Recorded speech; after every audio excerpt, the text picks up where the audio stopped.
And there's the lovely fun cast from Butcher Burning Bright. We've done our performances in the Romsey Drama Studio, and there it is. You can see it's a very simple room with like white lines on the floor to demark where we can perform, and just a black curtain. But they've done a fantastic performance, and we were now ready to go and perform Butcher Burning Bright at the Totton Drama Festival, which is our local drama festival from which you can qualify to the All England Theatre Festival. And it just got them out there and performing to other people other than their mums and dads. So a really great experience. There's the Totton Drama Festival, and there we are, just to prove that we performed there. And it was all really exciting for all of us, a great time. And we have Mike Kaiser, whose name you might recognise, doing a review for us, and here's some extracts from the review. The play, fast-moving and physical with swift changes of scene and mood. The use of the ensemble to form and reform into shapes representing whatever was required, walls, psychological barriers, machines, furniture, was achieved with great discipline by the team. We really had got a fantastic thing, and if you get to see the DVD, the second half from the fire onwards is some of the best theatre that I think I've been involved in producing with any group of young people, and the majority of them were in Year 9. So it really is something worth looking at. One example was the scene where Molly was being blocked from the places she wanted to go. This is the fire scene, which was strong and powerful with rising tension.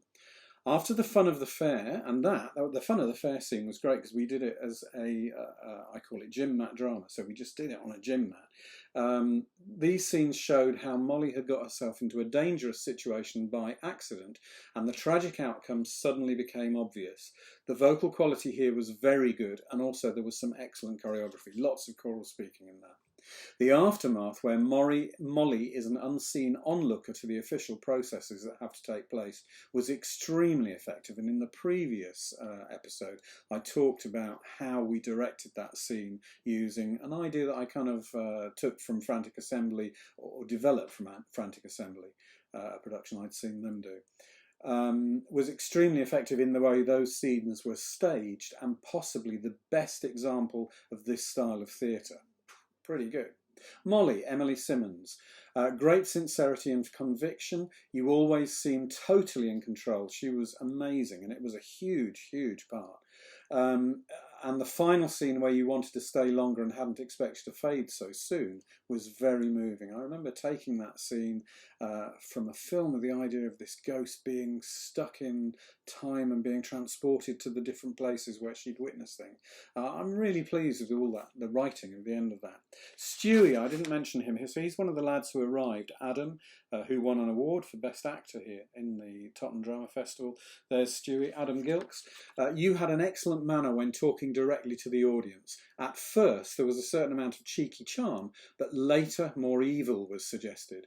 The last monologue was chilling, when your excuses about thinking Molly had gone were outweighed by the evident sick pleasure you got from the memory of the flames. Now, Adam is one of the loveliest guys you could ever meet, and he had to play this sick and twisted guy.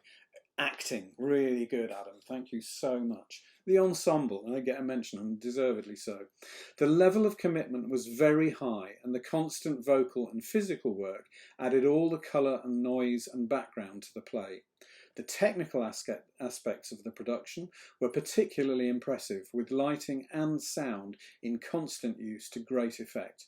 Every aspect of presentation was carefully thought out for an example of total theatre. Well, for a production that we'd put on as a very young group, it was fantastic to win the Best Youth Production.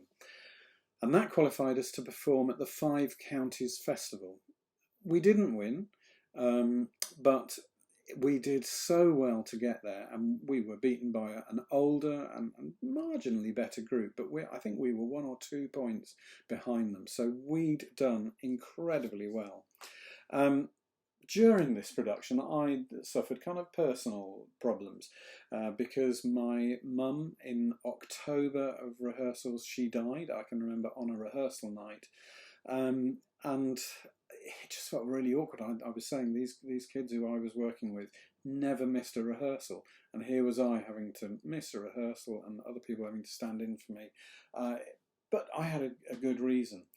And my dad needed more care, so I had to stop doing the youth theatre, and I was very, very sad to do that with this wonderful group who I really wanted to keep going with, but I had to stop.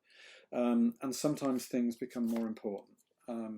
My dad, who was a huge inspiration to me, passed away a very short while after. It was probably only a month, and this was the last production that he saw. And I can remember the night he came to the Totton Drama Festival, he really struggled to cope staying there for such a long time. But thank you, Dad, for all you gave me, and sorry to RSCoYT, who I at this point had to let down. Our legacy was going to be on the DVD. Our legacy was this great production that we'd collaborated on. They'd collaborated on the choosing of it, and it wasn't perfect in the way that it was perfect when we were doing the workshops, because there were pressures in putting a production on. So we'd lost that perfection, but we'd had a truly amazing experience, and the legacy is there on the DVD, and you can get that from the Wheellerplays store, and I know soon it's going to be transferred to salamanderstreet.com. Thanks, RSCoYT. It was great, and it wasn't to be the end of RSCoYT because my situation changed and a little request came. More about that later.